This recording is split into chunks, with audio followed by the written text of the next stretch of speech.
ये जो एग्रीमेंट है अपना, ये MMRDA का रेगुलेटर लिखा है, मुंबई महानगर प्रदेश विकास प्राधिकरण। MMRDA के साथ अपना एग्रीमेंट होने वाला है। तो ऐसा नहीं है कि बाबा प्राइवेट वेंडर के साथ हो रहा है और उसके ऊपर डेप्यूटी कलेक्टर साहब का साइन होने वाला है। मतलब कोई पेपर के ऊपर अगर उपजिल्लाधिकारी का साइन है तो उसका कीमत बहुत होता है। ये अपना व्यक्तिगत सभासद करारनामा है।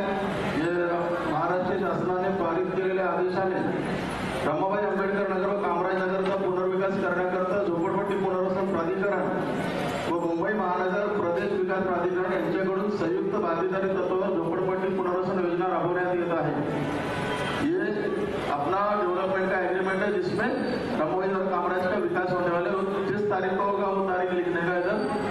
फिर ये मुंबई महानगर प्रदेश विकास प्राधिकरण वांद्रे मुंबई उनका एड्रेस है और ये अपने विकासक है, विकासक म्हणून संबोधण्यात येत आहे।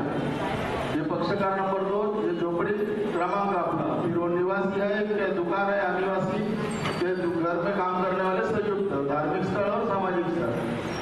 ये पति और पत्नी दोनों का नाम है। शिंदे साहब ने क्या बोला है कि घर के ऊपर अभी ये अपने को घर जो मिलेगा SRA देगी वो ओनरशिप का घर मिलेगी, तो इसके ऊपर पति और पत्नी दोनों का समान अधिकार होगा। तो पत्नी का भी नाम एग्रीमेंट में रहेगा। जो घर के ऊपर जब अलॉटमेंट होगा उस अलॉटमेंट के ऊपर भी पत्नी का नाम होगा। उससे क्या होगा कि सरकार और शिंदे साहब और मोदी जी ने जो किया है कि महिला सक्षमीकरण का केंद्र सरकार और राज्य सरकार का जो धोरण है उसके अनुसार अगर घर के ऊपर महिलाओं का भी नाम होगा तो कोई भी पति उसके ऊपर कर्जा नहीं निकाल पाएगा, कोई भी आदमी अपना घर बेच नहीं पाएगा जब तक उसकी बीवी का परमिशन नहीं होगा। तो इसके लिए भी आप सब महिलाओं को जोर से तालियां बजाना चाहिए, क्योंकि बाबा बहुत बार ऐसा होता है कि अपना पति बच्चों को कोई देखता नहीं है, बिना कर्जा निकाल के फिर बेचना पड़ता है। तो ये एक अच्छा काम किया है। दूसरा ये आगे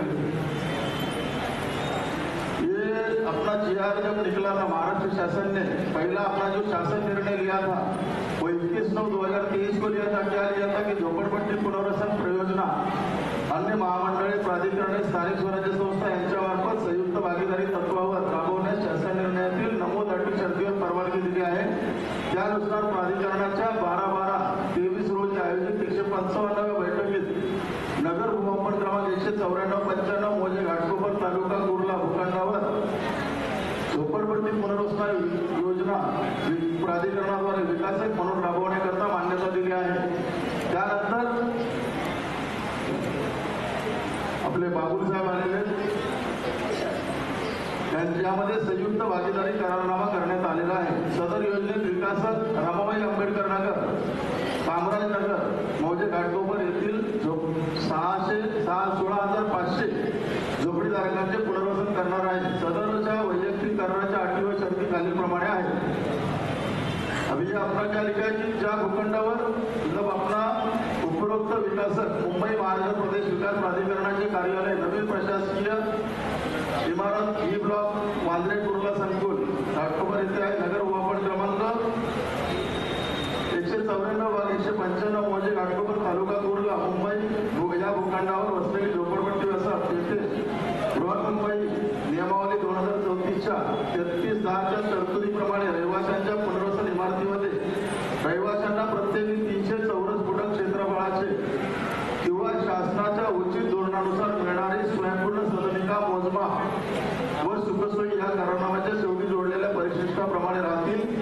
झोपडीधारकांना त्याच भूखंडावर सदनिका उपलब्ध करून देण्यात येईल। मतलब आप जिस भूखंड पे रहते उसी भूखंड पे आपको घर मिलेगा। झोपडीधारकांनी झोपडी दुकान रिक्त केल्यानंतर विकासकास बांधकाम करण्यासाठी मोकळा भूखंड उपलब्ध झाल्याच्या दिनांकापासून 4 वर्षात म्हणजे 48 महिन्यात विकासक पुनर्वसन इमारतीचे बांधकाम पूर्ण करतील। माझ्या पात्रतेसंदर्भात आवश्यक असणारी कागदपत्रे पुरावे सक्षम प्राधिकरणाकडे किंवा विकासकाने नियुक्त केलेल्या कर्मचाऱ्याकडे देण्याची माझी किंवा झोपडीधारकाची जबाबदारी राहील।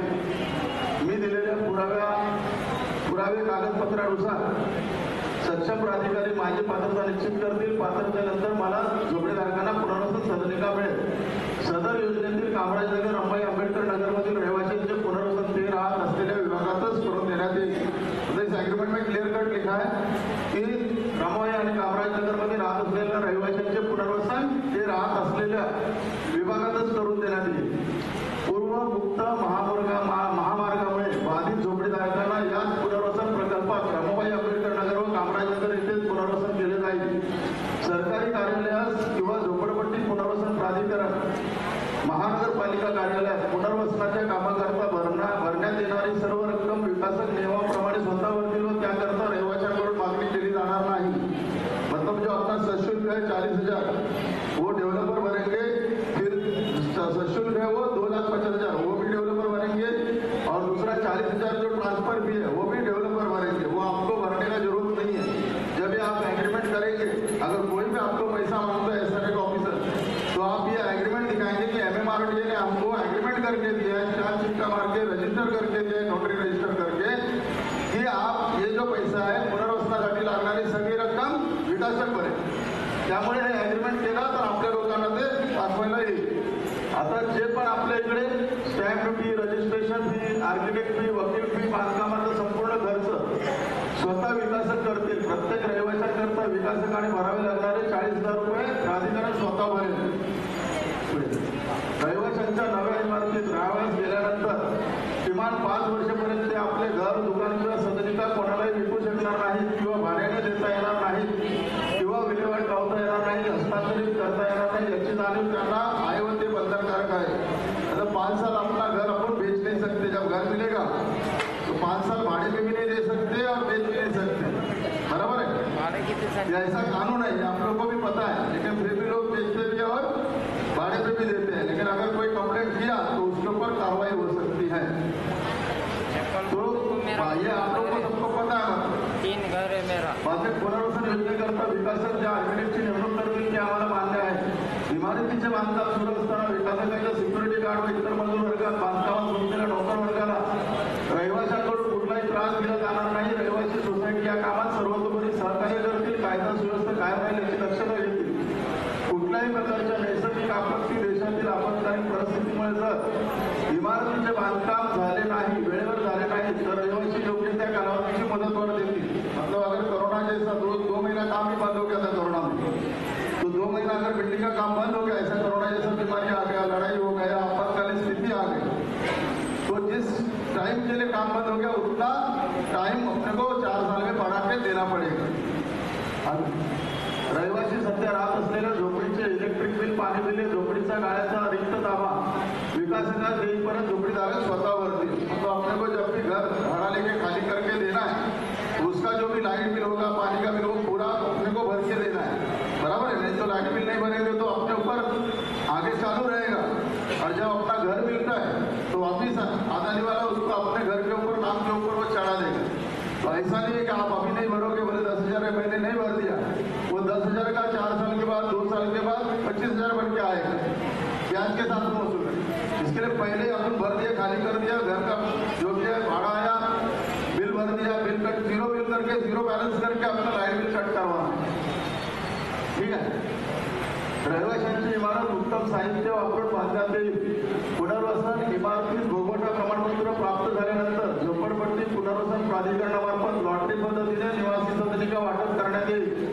मतलब अपना जो घर मिलेगा वो आपका सोसाइटी का मीटिंग होगा, एसआरए का ऑफिसर आएंगे, लॉटरी के लिए चिट्ठी रखी जाएगी, हर एक का नाम पुकारा जाएगा, जैसे नाम है अपना नंबर से, वैसे पहले एसआरए का समझो आपके इधर जो एनेक्सर में जिसका नाम पहले उसका पुकारा जाएगा, वो आएगा, अपना लॉटरी निकालेगा, उसके हाथ से जो नंबर का घर उसको मिलेगा, जो मालिक पे घर मिलेगा उसको वो लेना पड़ेगा. मतलब लॉटरी से घर होगा, किसी की भी मर्जी नहीं चलेगी कि रत्नमन्ना अध्यक्ष है, अकरम भाई अध्यक्ष है या दूसरा कोई है तो अध्यक्ष को जो मांगता है वो वाला, ऐसा नहीं. लॉटरी अपने हाथ से निकालने का, अपने हाथ से जो नंबर आएगा वो उसको घर मिलेगा. और ये लॉटरी का नियम सबको पता है. बराबर है ना. जैसा रहेगा घर लॉटरी से ही मिलता है. विकासकाने नेमलेल्या आगे पूर्ण इमारत नियमाप्रमाणे सोसायटीच्या ताब्यात दिल्यानंतर इमारतीतील रहिवासी व सोसायटी खर्च सर्व खर्चाकरता जबाबदार राहील. जब आपका बिल्डिंग मिलेगा उसके बाद जो भी लिफ्ट का बिल आएगा, लिफ्ट चलेगी, माले हैं तो लिफ्ट चलेगी, तो लिफ्ट का जो भी बिल आएगा वो कौन भरेगा? जो हम लोग वापरते हो, जो पानी वापरेंगे हम लोग, पानी का जो बिल आएगा वो कौन भरेगा? हम लोग. पानी के लिए जो मोटर लगेगी ऊपर के पानी टाकी में डालने के लिए, उसका भी बिल अपने को भरना पड़ेगा.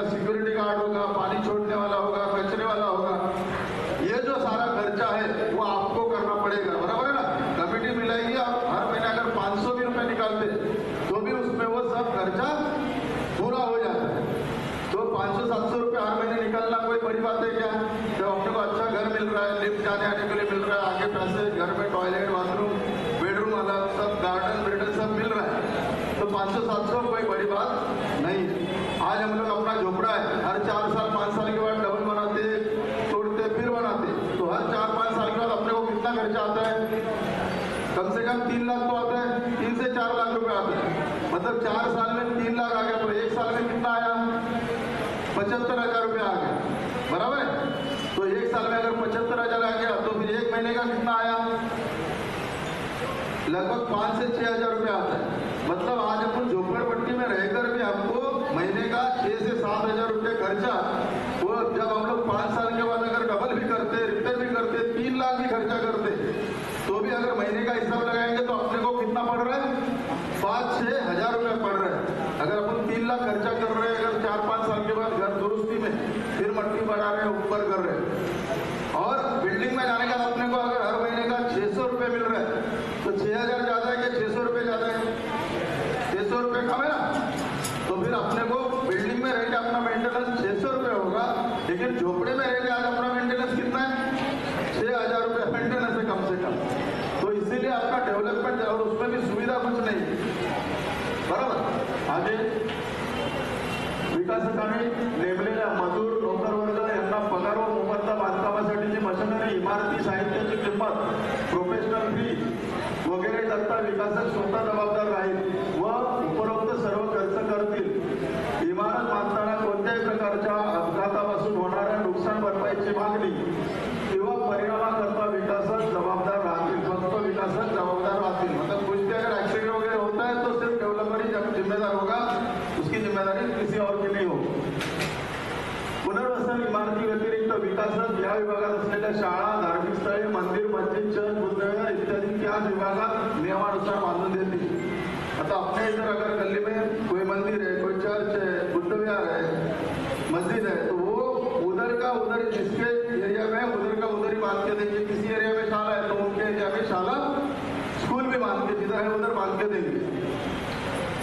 सदरची मिळकत ही संपूर्णपणे भारवित करण्याची जबाबदारी विकासकावर राहील, त्यासाठी ते कोणतेही सबब, कोणतेही कारण सांगणार नाहीत, त्यास ते मान्यता देतात व त्याकरता पुष्टी करतात। इमारत बांधकामास सुरुवात करण्यापूर्वी सदर कायदा, अधिनियमावली सुधारित केले असतात, त्यानुसार त्यातील तरतुदीनुसार जर वाढीव क्षेत्र अथवा सुखसोयी अथवा अन्य लाभ देण्याची जबाबदारी ही विकासकाची असेल, हे विकासक मान्य करतात। मतलब अगर अपना घर अभी 300 स्क्वायर फीट का मिलने वाला है, लेकिन अगर एसआरए का कानून बदली हो गया और 350 हो गया, 350 हो गया, तो वो डेवलपर देने की जिम्मेदारी ले रहा है, वो मान्य कर रहा है।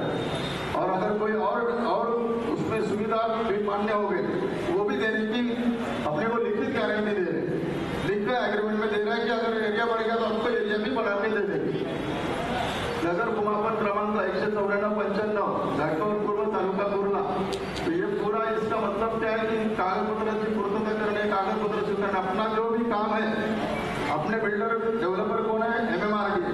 तो वो सब तरह की परमिशन निकालने का काम, बिल्डिंग बनाने के लिए जो भी बांधकाम के लिए परमिशन लगता है वो विकासक करेंगे, और वो परमिशन लेने के लिए हमारी कोई भी हरकत नहीं है। अगर वो परमिशन नहीं लेंगे तो काम ही नहीं होगा।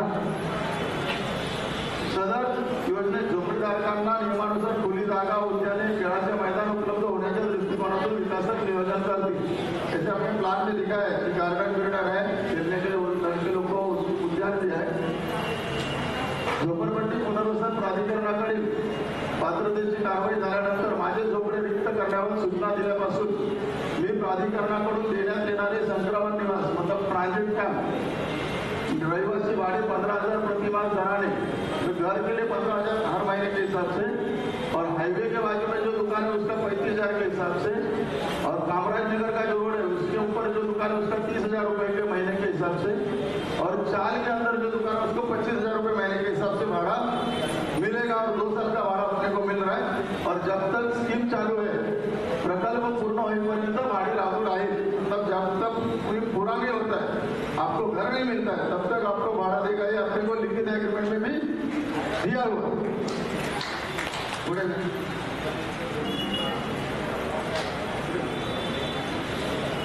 सदर विकासक सदर वैयक्तिक करारात जोडलेल्या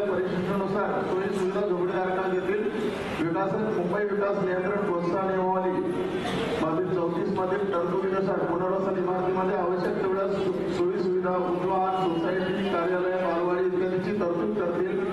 ये अपना करार का आखिरी शर्ती दोघांना मान्य रहे। ये ऐसा अपना ये करार है। उसके बाद में अपने को एक सम्मति पत्र भी भरना है।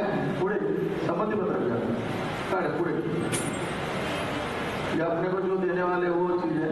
पुढे ये सम्मति पत्रक है। सम्मति पत्रक में इसमें क्लियर कट लिखा है एसआरए के अधिकारी जो सीओ उनके लिए है।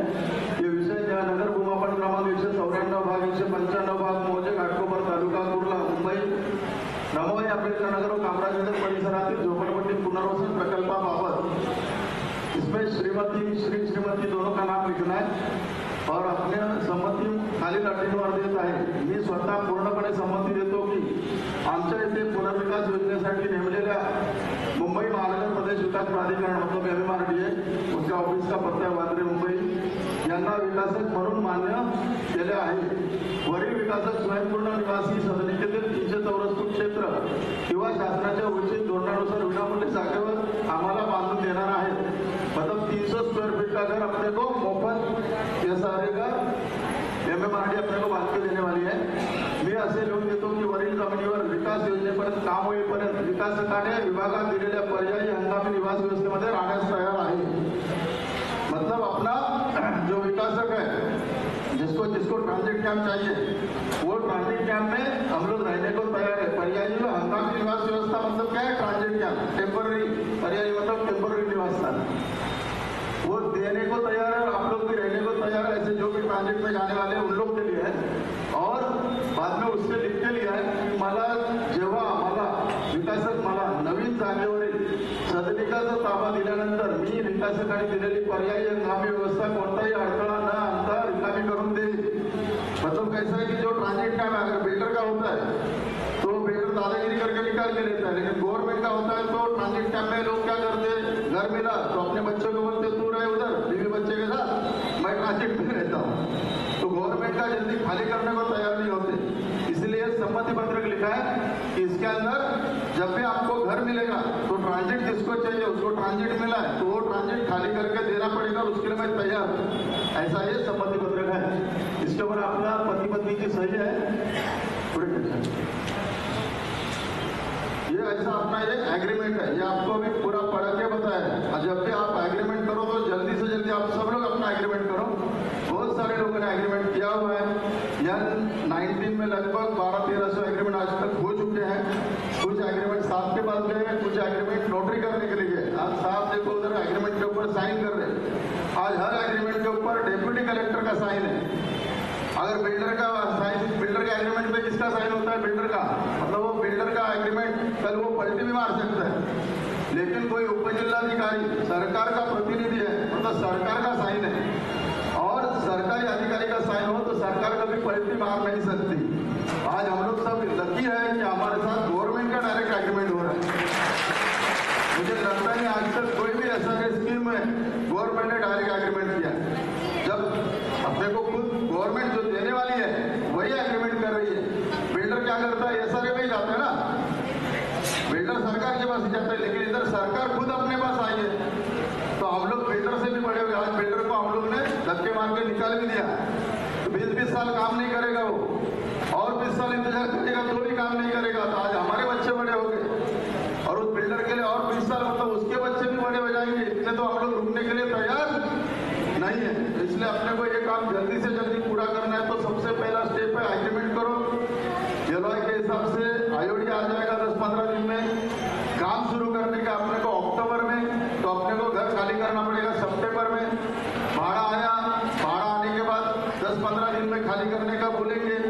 लेकिन सबको पता है कि 15 दिन में कोई खाली होता नहीं है। लेकिन लगेगा महीना या 1.5 महीना। उसके अंदर जो भी भाड़ोतरी है उसका घर हम लोग महीने के अंदर ही खाली करके लेंगे। जो मालिक रह रहे हैं उसके लिए हम लोग थोड़ा टाइम बढ़ाएंगे, लेकिन भाड़ोतरी के लिए हम लोग अपना स्कीम रोकेंगे नहीं। बराबर है कि नहीं? भाड़ोतरी अपना जिधर किधर व्यवस्था करे। हम लोग इतने 4 महीने से बोल रहे हैं ना, भाड़ोतरी लोग को अपना अपना देखना पड़ेगा। तो वो लोग भी अपना अपना काम करना चाहिए क्योंकि जिसका घर है उसका विकास होना जरूरी। हमारे एरिया का विकास होना जरूरी है, हमारे लोगों को घर मिलना जरूरी है। तो हम सब लोग इस स्कीम में मैडम लोग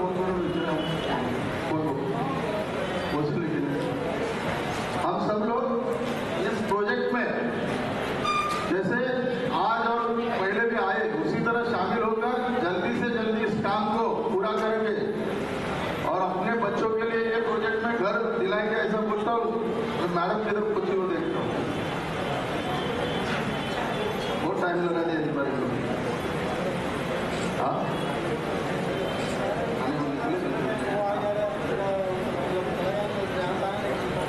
हाँ सर कुठे बसले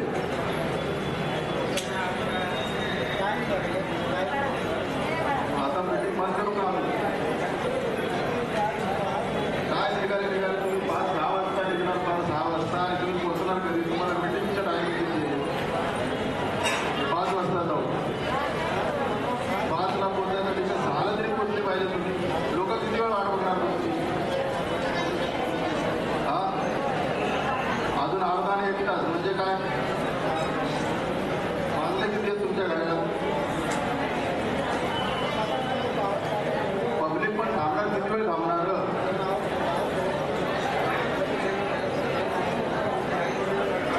7 वाजले. आता ट्रॅफिक तुम्ही निघाले 6 नंतर, रिपोर्ट केल्यानंतर तुम्ही मीटिंगमध्येच होते.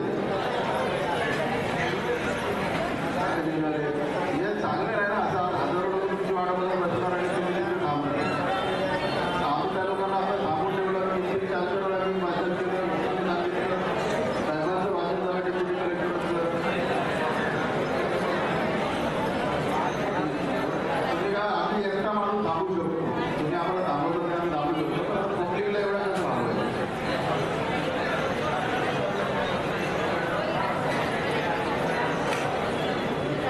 कसं होतंय की तुम्हालाही माहिती आहे, सोमवारी वेळ का ट्रॅफिक असतं, याच्यात तुम्ही काय पुण्यावरून आलेले नाही. मग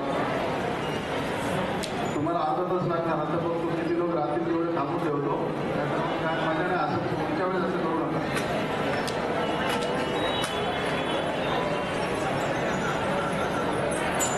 निघाले 5-6 वाजता निघत आहे आणि आता निघाले 5ची मीटिंग आहे, किती वाजता निघाले पाहिजे? 5च्या मीटिंगला 6 वाजता निघाले पाहिजे आणि आता झाले असं म्हणते. पटकेच स्पष्टीकरण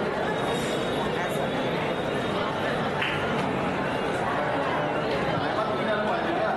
लोक आता निघायला आले.